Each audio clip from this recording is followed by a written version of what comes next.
Cette quatrième vidéo du diagnostic financier d'une société de distribution d'eau va porter sur le cycle d'investissement. Donc souvenez-vous de notre plan en 4 étapes. La création de richesses nécessite des investissements qui doivent être financés et être suffisamment rentables.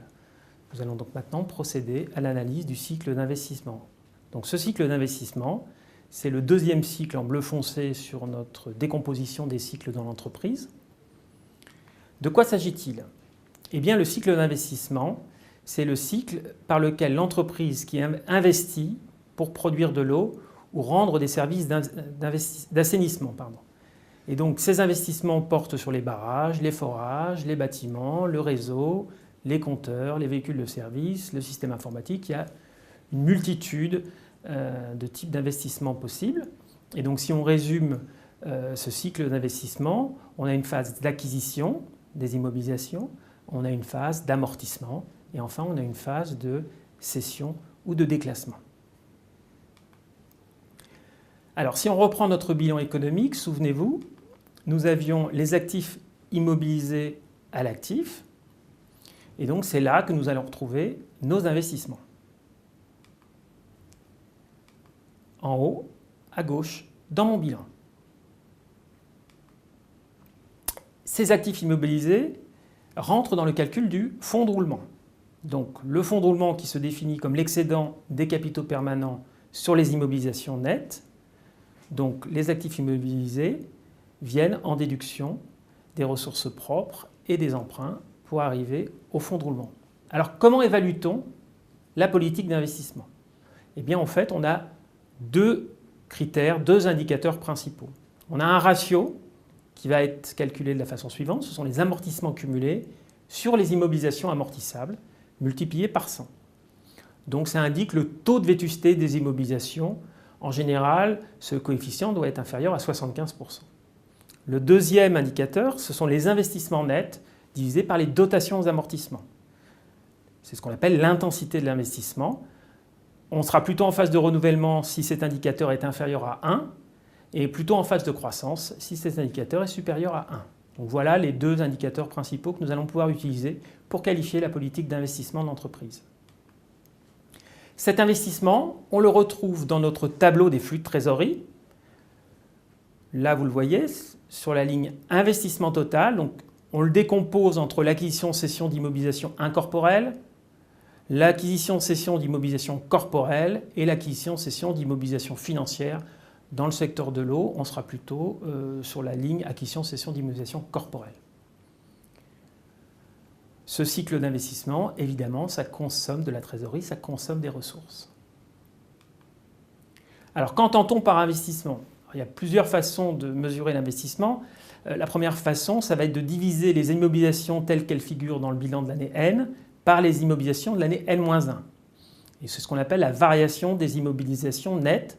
Ça correspond à la formule investissement, moins dotation aux amortissements, moins cession d'actifs. Donc ça, c'est une première qualification des investissements nets. Dans certains cas, il faudra faire attention, l'investissement net sera plutôt considéré comme la variation entre les acquisitions d'immobilisation et les cessions d'immobilisation. La dotation aux amortissements ne sera pas prise en compte. On va voir tout de suite pourquoi. Si je prends mon calcul de variation des IMO à partir de deux bilans, donc vous voyez là on a sur la ligne immobilisation corporelle, j'ai les immobilisations brutes de l'année N, les amortissements de l'année N, ce qui me permet d'avoir le net de l'année N-1, donc ça va être 100 moins 20, et que je compare avec le net de l'année N-1, 80. Mais vous voyez que le net de l'année N-1, en réalité, c'était 90 d'IMO brut, 10 d'amortissement, ce qui me faisait un net de 80. Donc là, on se retrouve, c'est un cas intéressant, où là, on a une variation nette qui est de 0, mais en réalité, on a eu des acquisitions pour 10, mais comme on a eu des dotations aux amortissements pour 10, on a une diminution des immobilisations de 10, ce qui nous fait 10 moins 10 égale 0. Donc là, vous voyez que cet investissement net cache en réalité derrière une augmentation des immobilisations brutes. Donc ça, c'est important à avoir à l'esprit. Cas pratique. Comment puis-je calculer mon taux de vétusté ? Eh bien, on reprend notre définition. Il faut avoir l'information sur le niveau des amortissements cumulés. Donc comment je vais chercher mes amortissements cumulés?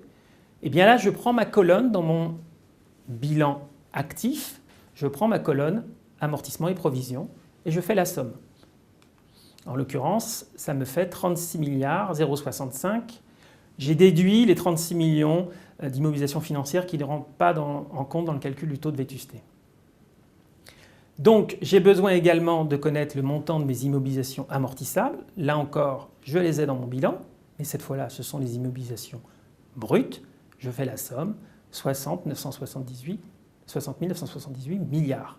Et donc mon taux de vétusté, c'est 36 milliards divisé par 60 milliards, ça me fait du 59%. On est bien inférieur aux 75% qui doit être le maximum souhaitable. Nous allons maintenant passer au calcul de l'intensité de l'investissement pour 2015. Là, nous devons aller chercher l'information. Il y a plusieurs moyens de l'avoir, mais un moyen simple, c'est d'aller directement dans le tableau de financement, tableau financier des ressources et des emplois, qui s'appelle également TAFIR dans certains pays, et où je vais avoir mes investissements nets. Donc là, c'est net, c'est-à-dire hors dotation. Donc en réalité, vous voyez, je vais chercher la ligne emploi, 44 millions plus 9 milliards 907 et je déduis les 18 de ressources qui sont en fait les cessions de l'exercice. Et donc j'ai un investissement net de 9 milliards 933. Ces 9 milliards 933, je vais devoir les comparer aux dotations aux amortissements. Les dotations aux amortissements, je peux soit les avoir en lecture directe dans le compte de résultat. En l'occurrence, on a une dotation nette aux amortissements ou provisions de 3 milliards 933.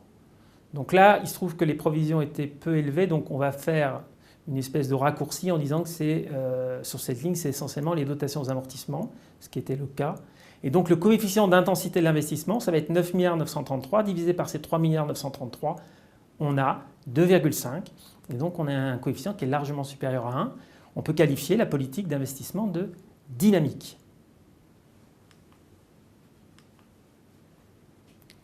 Alors, sur la politique d'investissement, c'est impossible de conclure sur un exercice. C'est même difficile de conclure sur 2 exercices. En réalité, on s'en doute bien, sur des investissements qui ont une durée de vie extrêmement longue dans le secteur de l'eau, on doit raisonner dans la durée. Donc 3 ans, c'est un minimum, 5 ans, c'est souhaitable. Si on peut faire plus, c'est encore mieux.